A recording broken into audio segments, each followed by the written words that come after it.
When it comes to seeing the end of those that have been entertaining us for years, 2020 isn't quite done without remembering the beautiful Dawn Well̲, formerly Maru Annof Gilligans Iżlаnd, among her many roles. To make sure our words are given in respect, homage, and to remember a woman that was entertaining the masses before quite a few of us were even born, here are a few fun facts about the living legend. But before we get into it, watch this video to the end, share with your friends, and smash the red button to subscribe.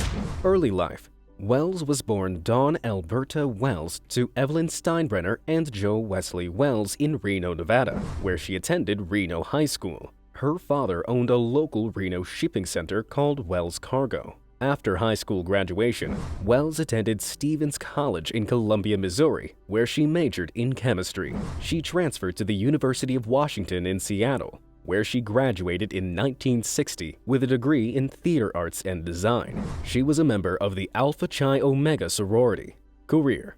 In 1955, Well̲ was crowned Miss Nevada and represented her state in the Miss America 1960 pageant in Atlantic City, New Jersey. In Hollywood, Well̲ made her debut on the ABC's The Roaring Twenties and the movie The New Interns, and was cast in episodes of such television series as The Joey Bishop Show, 77 Sunset Strip, Cheyenne, Maverick, and Bonanza. Well̲ appeared as a guest star on Wagon Train, Tales of Wells Fargo, 87th Precinct, Surfside 6, Hawaiian Eye, Ripcord, The Everglades, and The Detectives. One of the last surviving series regulars from Gilligan's Island.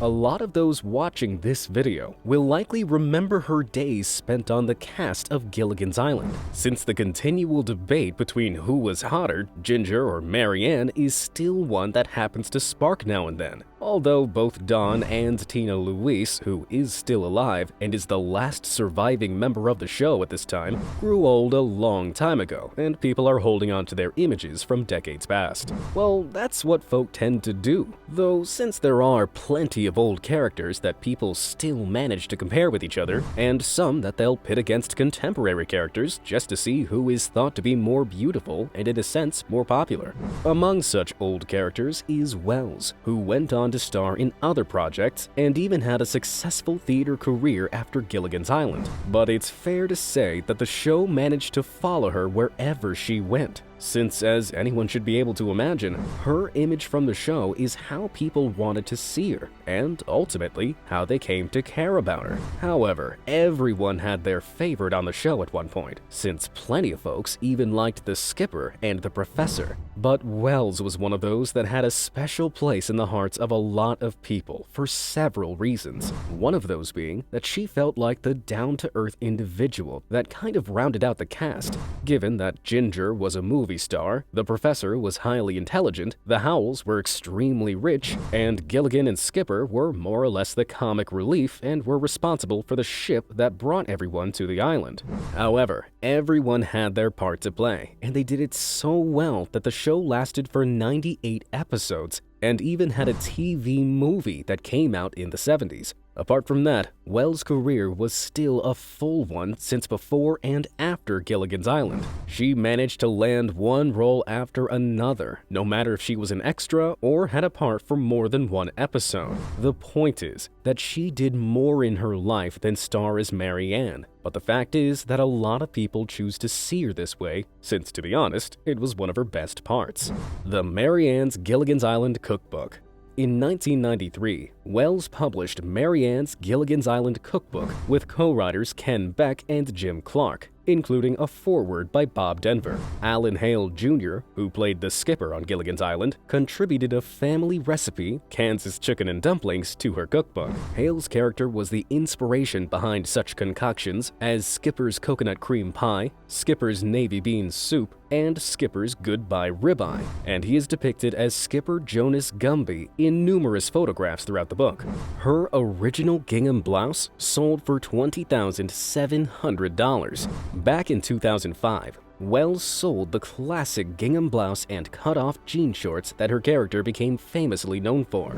According to the Times, her dress was sold for $20,700 to the Beverly Hills auction house. According to Showbiz Cheat Sheet, they are currently being displayed at the Hollywood Museum lobby. While the outfit was nowhere near as valuable as a Hepburn or Monroe dress, it's also not an amount to treat lightly. What would Mary Ann do? A Guide to Life. In 2014, Welles released What Would Mary Ann Do? A Guide to Life, which she co-wrote with Steve Stinson. The book was released to coincide with the 50th anniversary of Gilligan's Island. As the sweet, polite, and thoughtful Mary Ann Summers from Kansas in the hit series Gilligan's Island, Dawn Wellz created an unforgettable and beloved character that still connects with people 50 years from the show's debut in 1964. As the good girl among the group of castaways on a tiny island, she was often positioned against the glamorous and exotic Ginger Grant, played by Tina Louise, prompting many to ask, are you a Ginger or a Mary Ann? This book not only helps readers answer that question for themselves, but also sends the inspirational and heartwarming message that, yes, good girls do finish first. What Would Mary Ann Do? Contains 12 chapters on everything from how Mary Ann would respond to changes in today's culture to addressing issues confronting single women and mothers, personal life, and final days.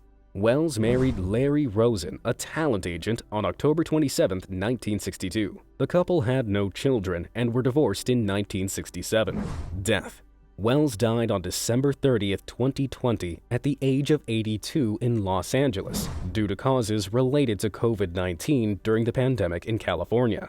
The week before her death, she had a Happy New Year video pre-recorded to be released on said holiday. Unfortunately, she couldn't see the new year. While we'll love to continue to see Welles on our silver screens, in the meantime, rest in peace, ma'am. You'll be missed. Find this video interesting? Do follow us for more interesting ones. Hit the red button to subscribe and the bell button to get notified every single time.